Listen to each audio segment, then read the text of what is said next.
જય શ્રી કૃષ્ણ. આજે આપણે બનાવવાના છે હોટલ જેવી પાવભાજી. આ છે અમે લઈ લીધું છે કોબી, ફ્લાવર, રીંગણ, બટાકા. હવે આ બધી જ વસ્તુને પહેલાં એકવાર ધોઈ નાખશું પાણી વડે. આ રીતે પછી શાકભાજીને ફરતે કોથી ધોઈ નાખવાનું.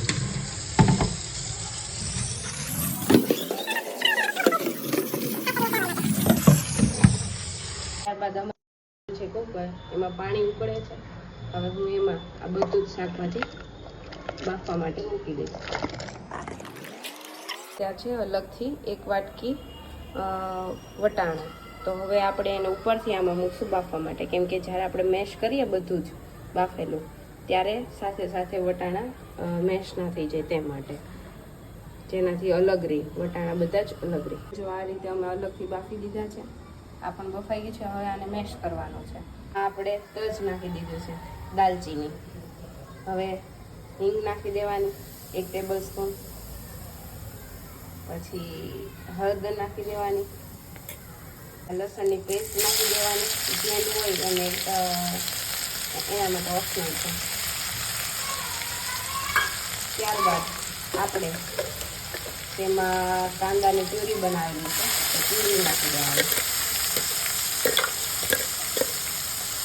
હવે પાણી કાઢી લીધું છે અને હવે હું બધું જ મેશ કરી દઉં છું. પ્યુરી નાખ્યા બાદ જે થોડી સુકાઈ જાય ત્યારબાદ આપણે ટમેટાની પ્યુરી બનાવેલી છે, એ ટમેટાની પ્યુરી નાખી દેવાની આ રીતે. પછી ત્યારબાદ તેને પણ થોડી વાર માટે સાતળવા દેવાની. મિક્સ કરી સ્વાદ અનુસાર મીઠું નાખી દેવાનું.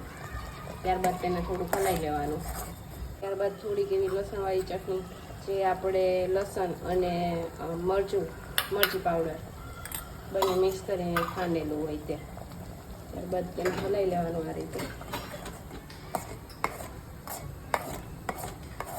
કાશ્મીરી ચટણી નાખવાની, જેનાથી રેડ કલર આવે થોડીક ભાજીમાં.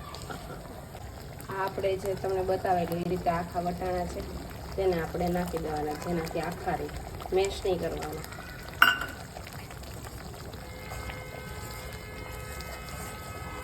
હવે જે આપણે ગ્રેવી આપણે આમે હતું એ બધું જ આ ગ્રેવીમાં અંદર આ રીતે એડ કરી દેવાનું.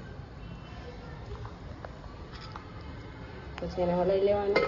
ત્યારબાદ થોડી વાર માટે ત્યારબાદ આપણે સ્વાદ અનુસાર લીંબુ નાખી દેવાનું. રેડી લાગે છે ને સરસ એકદમ પાવભાજી.